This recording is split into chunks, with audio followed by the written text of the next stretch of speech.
Hello, everybody. My name is JJ Hardy, and I'm here with Hannah again. And we're going to be talking about the first time leaders course because she's enrolled in it. And that'll be after I do a little bit of instruction, though.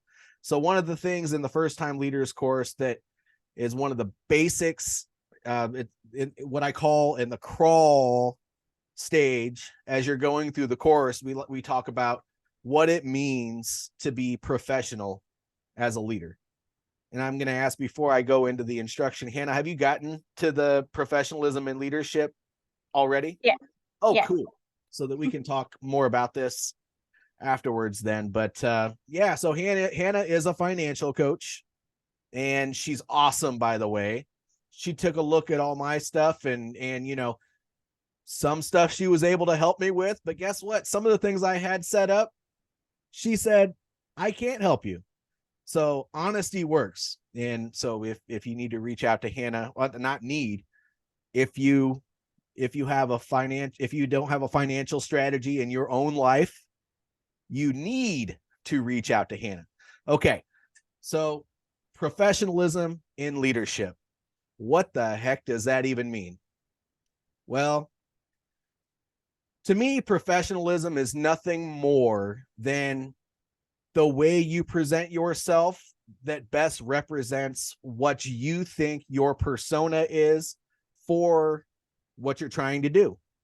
Now, professionalism could be different than, I'm a leadership coach, so I come off clean cut most of the time, and Hannah, she's in the financial world, so she comes off clean cut most of the time. But if you're in the construction business, even if you're in a leadership position, you might not wear clothes that look great. You might have a polo, but it might have stains all over it. But, professionalism sometimes comes with uniformity. Sometimes it comes with a whole bunch of things. The way you present yourself, the way you talk.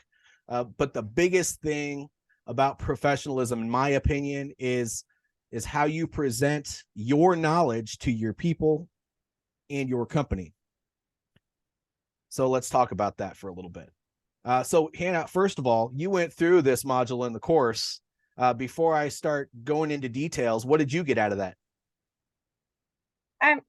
It seems pretty straightforward until you dive deeper into it and you're like, well, professionalism, because you think of attitude, you think of the way you dress, the way you present yourself to people, the way you carry yourself. And you just go deeper in each part. I'm looking at my notes, you know me.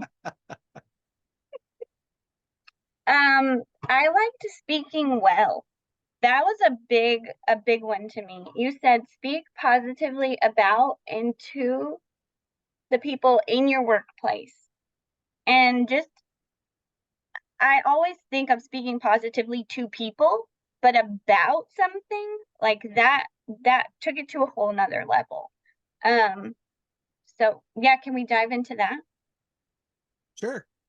So speaking well. So that could mean a number of things. So articulation is very important. When you get further into the course, if you haven't gotten there already, I talk a lot about clear and concise communication. So getting to the point as quickly as possible with the most direct message, so that people understand what you're trying to say and they don't get bogged down by all the white noise that might be in between each point that you're trying to make. Sure. So speaking well also means that maybe you're not cursing a whole bunch. If you're trying to be taken seriously, I'm going to be honest with you. I'm a vet. So not a veterinarian, by the way. If you see the flag behind me, it's because I'm an Army veteran, not a veterinarian. But, so every once in a while I slip up. But if you want people to take you seriously, then if you're dropping F-bombs every sentence or every couple sentences that you talk, now every once in a while, maybe to like prove a point when you're doing it in jest or in fun, it might be okay. But what I would recommend is that you try to keep it clean. If you want to be looked at as a professional, You need to be intentional with everything you do, and that's even with the way you talk. So if you are cursing all the time, well, it's easy to do that. It's easy to curse all the time. I mean, that's like our natural reaction. What you do in your own home should not be the same thing that you do when you're representing yourself in the professional world. Absolutely. And it goes a lot deeper than that, as you know, because you took my I'm really glad you like what I have to say. You know, when you put a course out into the world, you just never know how it's gonna be taken. But you know, it goes to the next level. So in addition to that, say that you're talking to somebody outside of your organization. All of the things we just got done saying still apply, but you actually have to be knowledgeable about what you're talking about. So if you work in a construction company and somebody comes up to you and says, well, how much do you think this is going to cost me to get this done? If you're talking to them about it, and you go, well, I have no idea. I can tell you what we can and can't do. Well, then that makes you look like a little bit of an idiot, to be quite honest with you. And if Hannah had absolutely no idea what she was talking about as a financial coach, people might talk to her the first time because she seems like a nice person and she's wonderful. I talk to her all the time. But if she doesn't know what she's talking about and she's not confident and all of those other things, then that's probably going to be the last time they have a conversation. So, being able to articulate yourself well and actually be knowledgeable in what you do, that counts. I will say that depending on your profession, when I go out in public, I'm either in a nice button-up dress shirt, a polo, or I'm wearing a suit. And that's because I am representing myself to the professional community. Not that construction or any of the trades are not professional, but you can't pay $1,000 for your clothes and then go ruin them every day.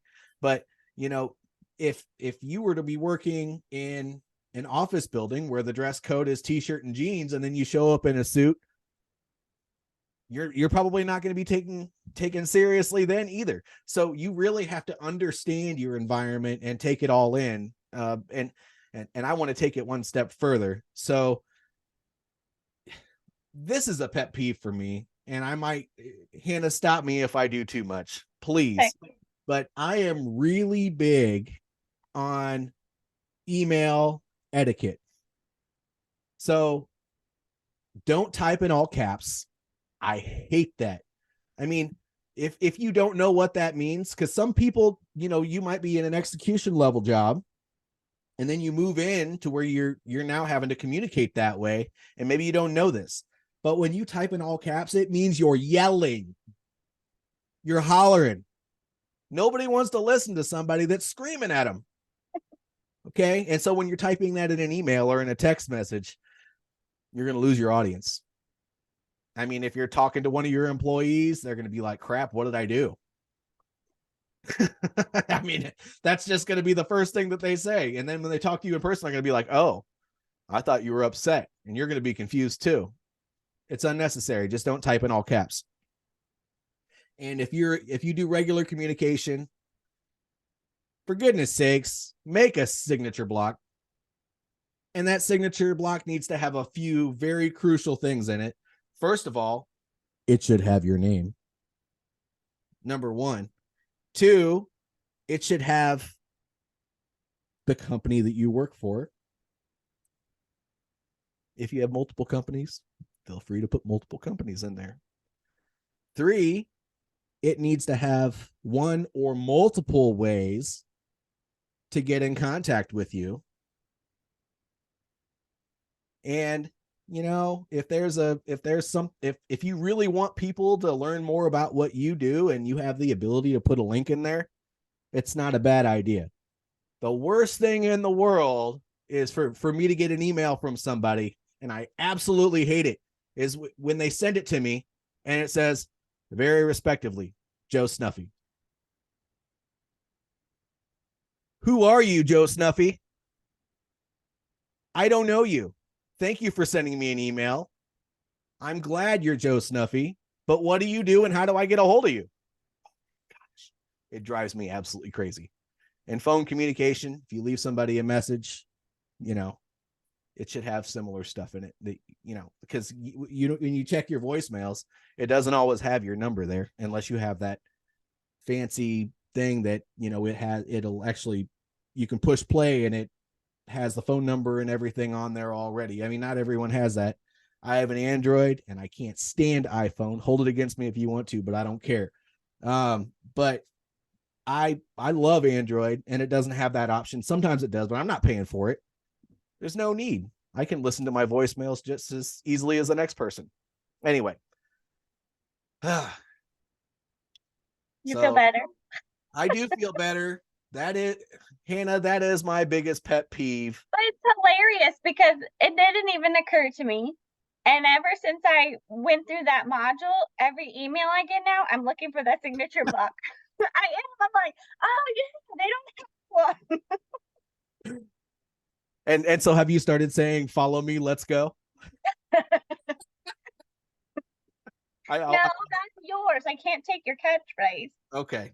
I got to figure out my own. Yeah, you got to figure out your own. Yeah, I like the let's go thing though. I've always said that, and you know what? I only developed that because all of my leaders in the military used to say that all the time to us. All right, guys, we're done talking. Let's go. Anyway, so let me see. What do I talk about? You mentioned speaking well, email and phone communication. We talked about, you know, how you look and being knowledgeable in what you do.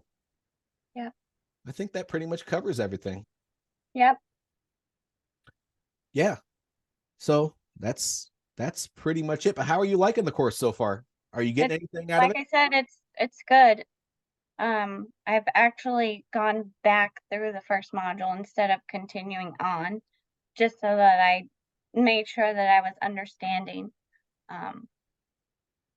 Because I still don't feel like a leader. It's a strange concept to me. And so I want to make sure I'm doing it right. So what does that mean? Can you explain that? I just don't know that I've ever, well, I mean, I guess I've had leadership positions, but I don't feel like a leader. Like I just feel like somebody who always is listening to somebody above me and getting direction from them and not realizing that even though I'm getting direction from the top, people below me are still following me. But let me ask you a question. So do you care about the people that are following you? Absolutely. So if they told you that you weren't giving them enough direction, would you feel bad and try to do better? Yes. So do you do your best every single time that you have a group call or maybe give instruction to these people to be as direct as you possibly can and not waste their time? Yes. Do you care about them as people? Yes. I think you know what I'm about to say, Hannah. You're a leader. Okay. No, you are. And you know, Jarek brought up something yesterday when we were doing my podcast, and it was very interesting to me. He said anybody can be a leader, and everybody is a leader in their own right. How you choose to lead now, because we talk about, I in my course specifically talk about servant leadership. And you can't really create influence without having the mentality of servitude.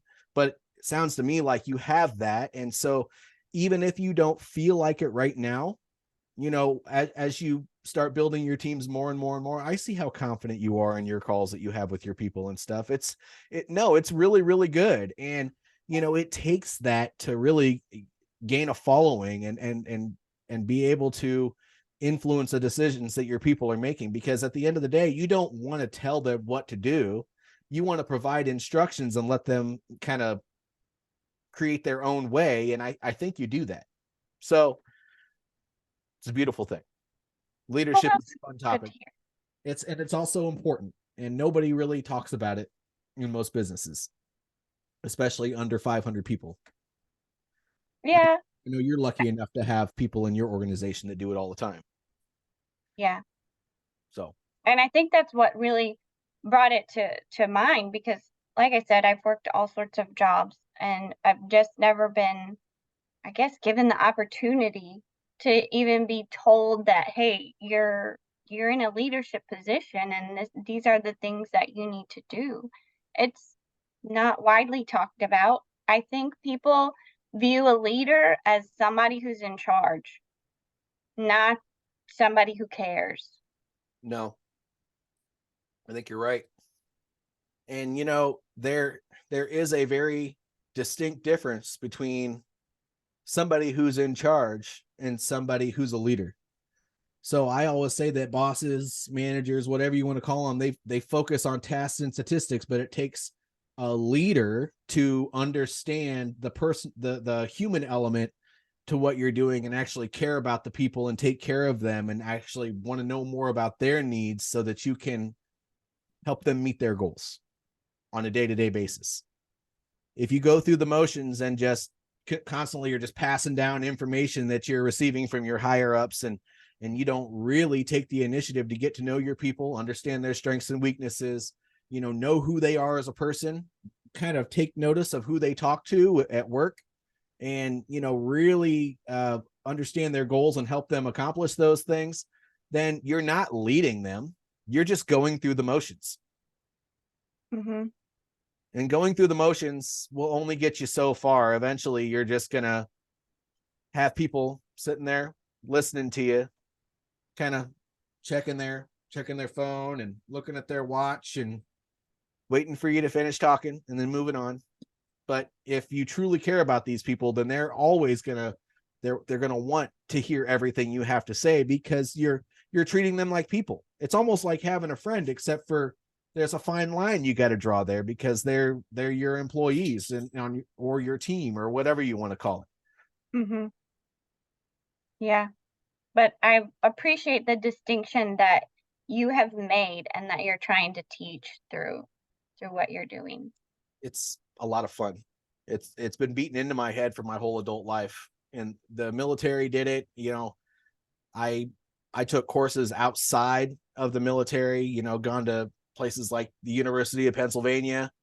I went to St. Leo University, quite a few different places. And, I just, whenever they would offer me an opportunity, I learned and learned and learned. And it's because the first time I took my formal leadership training in 2007, I was like, wow, I wish I would have known this before I deployed. Dealing with my people would have been a heck of a lot easier, but nobody really talks about it until you receive formal education. Then you get to a certain level and maybe you'll have professional development at your company. Maybe you won't, but it's important to address that elephant in the room. And hopefully people will start developing that culture of servant leadership in the workplace and have constant conversations about it so everybody can get better at it. Yeah. But And that's interesting because I my father was in the Navy, but he was out before I was born. But military in my mind, like you think is like that type of leader who's like yelling at you all the time, doesn't care about you. And so that's interesting that you said that you learned that type of leadership in the military. well, so just like in any job, you have good people in leadership positions and you have bad people in leadership positions. I'm not going to say that every leader that I worked with in my career was good, but I saw enough people that made a good example that it inspired me to want to be, if possible, an even better example. And I'm religious too, so it, not that anybody listening to this should be religious necessarily. Your beliefs are your beliefs, but when you're a religious person, I mean, the ultimate leader, it was Jesus Christ, and he gave everything he had to everybody around him. I mean, he gave his life for everybody around him. And so if you truly believe in that, and then you see good leaders around you, then you want to figure out what you can do to best serve everyone around you, because that's what you're supposed to do as a human being anyway. Yeah. So again, I believe everybody should have a religion, but I'm not saying that it's necessary. You can believe what you believe. That is what I believe. So I got to make sure I put that plug out there because I don't want to offend anybody. In today's society, that's fairly easy to do. So True. But anyway, so just out of curiosity, where are you in the course right now? Um, I could probably look, but I'm not going to do that. Ownership. I'm going back through ownership. Oh, you are? Yeah. Okay. I need to own it. I'm telling you, it's a mindset thing. It is. It is. And I don't talk enough about mindset in my mindset block, but it's hard. You know, I kind of allude to it all the way throughout every module and lesson because it's part of all of it. You know, everything, even being successful, has a mindset to it. Grant Cardone, who was one of my favorite people in the world, he says success requires speed. But then he also focuses on the human element too, because he truly cares about everybody around him. I love that guy. But anyway, so if you have that mindset, then everything you do just drives you to just get crap done. And so, yeah, I love everything in that course. I took a lot of time to do it, and I probably should have published it like months ago, but I stopped everything and re-recorded it because somebody showed me a better way to do it. And of course, I just went ahead and deleted everything I had and started over again. You know, sometimes. Yes, but cool. Well, that's all I have to say. I'm glad you're learning, and I'm glad that you think it's important to take ownership. I think you do a good job of that anyway. I mean, Thank you.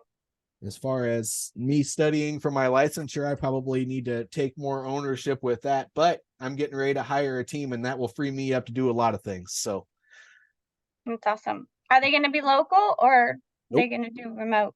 Nope. I just sent out an interview request for somebody who's in the Tempe, Arizona area. Okay. So I don't want to have a local business. I mean, especially if I'm going to be potentially moving next Yeah. year after, having remote workers is going to be a lot more important anyway. And I call them workers, but you know, I'm building a team. I want everybody to have their own subject matter expertise area, and my ideas are not perfect. That's why I like our calls on Wednesday with Jarek.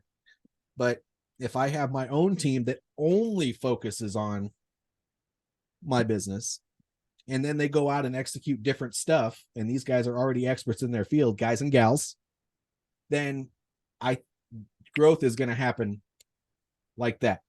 Yeah. And that's what I'm looking for. And I think that's what everybody is looking for. Yep. So, yes. Nice. And then I can start focusing on other things once that happens. Because Good. I want to do a few things. Another thing I want to get to is I think it's fun to remodel homes. I did some of that stuff with my friends while I was on active duty. Mm-hmm. They would buy a house and I would go in and help them fix it up. And I know that there's an income opportunity there as well. But you know, it's just fun. I like to get involved in a little bit of everything. And if you understand how money works, right? You know, there's more than one way to build your capital. And, Yes. you know, there are investments that you can put in an account, or there are investments that you can do where you pay for something and then either get rid of it and make more money, arbitrage, which is a fun word, or you can rent it out and let it get bigger and bigger and bigger over time and still sell it later and make a whole bunch more money. I think that's a lot. Yes. So Very cool. Anyway, we will talk more. This will conclude today. It's been about a half hour, which is what I'd like to keep these calls to, and until we get like 15, 20 people on here or more, maybe even 100, that would be great. But for now, I have you joining me, and again, you're taking ownership and being here and showing up. So thank you for that. You're welcome. And yeah, make sure you check out Hannah. That's my dog. Okay. Make sure you check out Hannah if you want to learn more about how money works. And if you see this because she shared it on her profile, I'll share the link with you, Hannah. Then, and you want to know more about my course, just ask her for the link, because, I have an affiliate program and she can sell you my course. I don't have to do that. So, and you need to take it. But yes, everybody, what? If you don't take my course, you need to be investing in your professional development somehow, in some way. And if you're not, you're never going to be the best that you're going to be. So, yeah. JJ Hardy and Hannah Prince, have a good day. Logging off.